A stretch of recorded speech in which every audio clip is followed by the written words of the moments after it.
34 tahun. Saya tinggal di Tanjungsari, saya tinggal Kesan apa sih yang memotivasi dirinya untuk meneruskan? awalnya itu dulu saya tuh lulus kuliah tahun 2013, itu saya menikah 2015 ya. Saya tuh tipe orang yang tidak suka bekerja sama orang. Sebenarnya saya di samping saya tuh hobinya masak ya, saya hobinya masak, hobinya jajan. Jadi saya minta izin sama suami setelah menikah itu saya tidak bekerja. Saya nggak suka bekerja gitu ya. Saya juga lama-lama kerja itu beberapa itu nggak ada yang dipanggil buat wawancara ya. Banyak sekali saya ngelamar ya, tapi nggak ada yang dipanggil satu pun buat wawancara. Hanya sekedar wawancara, datang ketemu wawancara aja enggak. Terus akhirnya saya kayak udah berusaha terus, mungkin rezeki saya nggak kerja sama orang gitu ya. Saya aku di mobil aja, kita buka warung. Terus akhirnya aku di mobil sama suami, dibeli kompor, dibeli kulkas, dibeli kayak wajan, perlengkapan dapur lah. Terus blender, saya pertama tuh jualan itu apa kayak kopes, sosis bakar dulu pertama jadi di mobil aja. Terus akhirnya kopes sama apa itu sosis bakar kayak gitu, tangganya tuh cuma anak-anak kecil, terus akhirnya saya nambah jadi rebus gitu, terus pulang, terus saya terus berkembang jadi ibu jadi begini geprek. Jadi awalnya nggak langsung jualan geprek. Dulu aku jualannya pertama ya itu dari model yang kecil dulu loh. Dulu kan kalau kayak kopes gitu kan modelnya kan banyak banget ya, kopes sosis bakar kayak gitu. Terus habis itu ada ini aplikasi online itu waktu baru jualan geprek. Selama mulai bisnis kan pasti ada ini yang nggak sulit gitu. Itu bagaimana cara jenengan untuk menjalani, mengatasi dan ya gitu nggak? Sulitnya itu ya apa untuk memperkenalkan produk.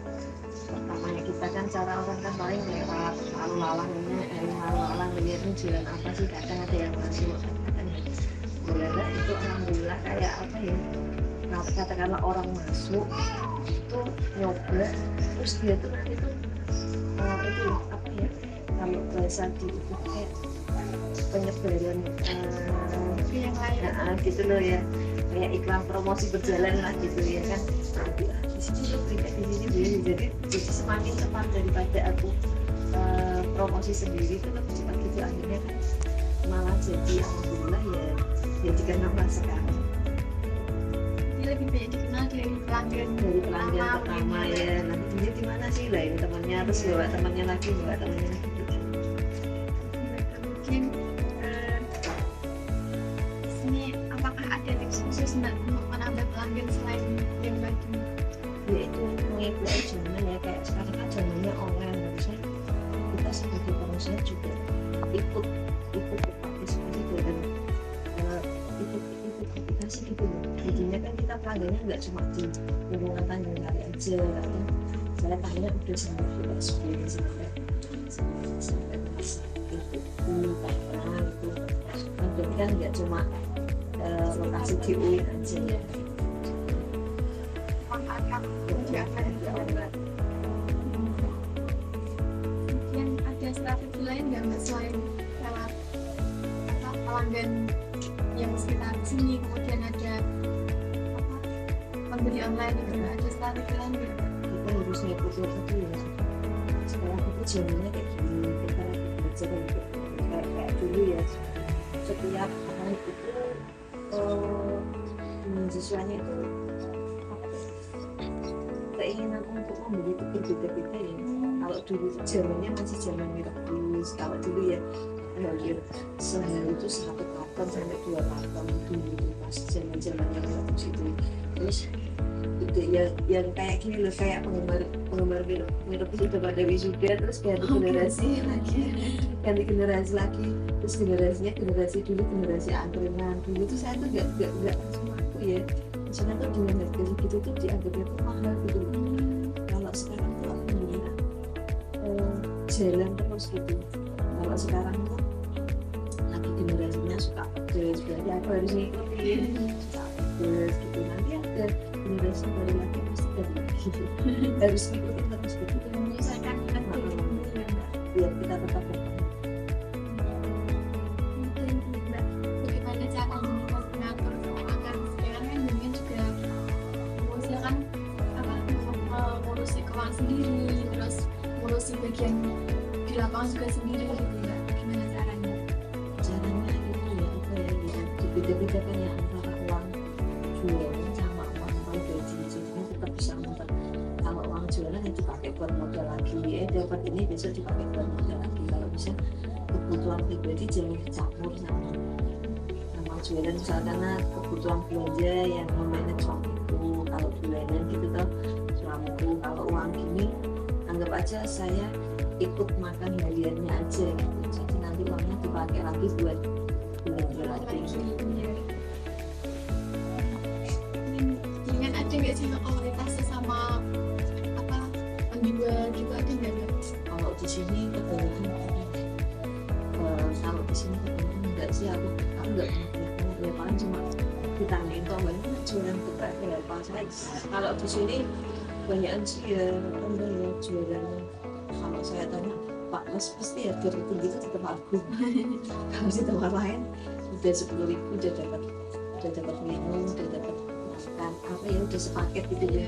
Kalau di tempatku nggak ada, soalnya ya itu untuk mengatasi kalau keadaannya lagi kayak gini loh, berasnya naik, minyak naik, ya kan bahan pokok naik, jadinya aku nggak terlalu oleng gitu loh, tetap masih aman dengan harga segitu tuh aku tetap masuk. Coba kalau dibayangin kalau yang harga 10.000 udah dapat ST, udah dapat nasi ayam geprek, sekarang beras aja mahal, minyak mahal, ayam aja naik, cabai naik, ngatasinya kan bingung.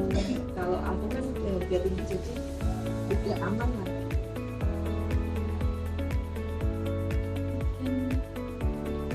Ada saran melakukan jenengan membuat dari pelanggan atau sama penjual juga ada nggak? Kalau sekarang sih alhamdulillah semakin sarannya positif terus ya. Mungkin kalau ada masukan cuma kadang ada yang ketinggalan kayak gitu aja yang manusiawi ya, misalnya ketuker apa namanya, ketuker gitu kadang ada. Tapi kalau kayak saran sih alhamdulillah aku nggak ada yang ngasih saran soalnya sudah naik menurutku sudah pas gitu loh, sudah pas. Ya, sedikit penutup mungkin apa sih Mbak motivasi diri jenengan untuk tetap bertahan dan berkembang dalam dunia usaha ini? Tetap ya itu ya, mau bekerja terus nggak usah dengerin kanan kiri gitu ya, kamu fokus aja sama usaha sendiri, kembali sendiri. Yang tahu juga balik usahamu itu kamu sendiri, jadi kamu belajar mengatasi sendiri. Oh kalau harga segini aku harus ini naik, harganya naik, berarti aku masih aman apa enggak, dihitung dulu mentahnya dulu, barangnya dulu dihitung, terus nanti kalau sudah berarti kalau aku tetapkan harga segini masih aman, berarti kan kamu fokus aja sama usahamu sendiri, nggak usah mau kanan kiri, biarin kanan kiri mau harganya di bawah kamu apa di atas kamu, biarinnya kamu tetap bisa jalan gitu. Saya itu kan bertahan kalau mulai sih gampang, alhamdulillah sampai sekarang aku juga masih kayak gitu. Berapa ya, jadi 8 Ya ini benar ya Mbak, kayak berkembang setiap hari. alhamdulillah tuh generasi baru tuh juga tahu gitu loh, semua kan makanya dari nomor WA aku ya, jadi kalau pesan WA aku setiap hari tuh ada aja nomor baru. Jadi itu mesti nambah terus kan, itu nanti kan berarti kan aku juga nambah pelanggan, nomor baru lagi, terus aku share lagi, terus nanti setiap hari ada lagi nomor baru, jadinya alhamdulillah sekarang udah banyak nomor WA. Apa pesan jenengan yang bisa disampaikan kepada orang-orang yang bermimpi untuk membangun usaha mereka sendiri? Tetap fokus sama minat ya, jangan fokus sama minat aja, pokoknya jangan menyerah, terus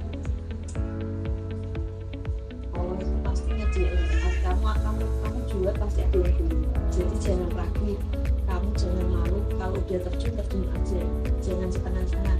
Besok jualan, besoknya enggak ada yang beli, enggak apa-apa. Dulu saya juga gitu, sehari 2 hari itu kadang masih kayak istilahnya tuh beban alas ya. Sehari 2 hari itu belum ada yang kenal, cuma yang beli paling 1-2 enggak apa-apa, bertahan aja terus.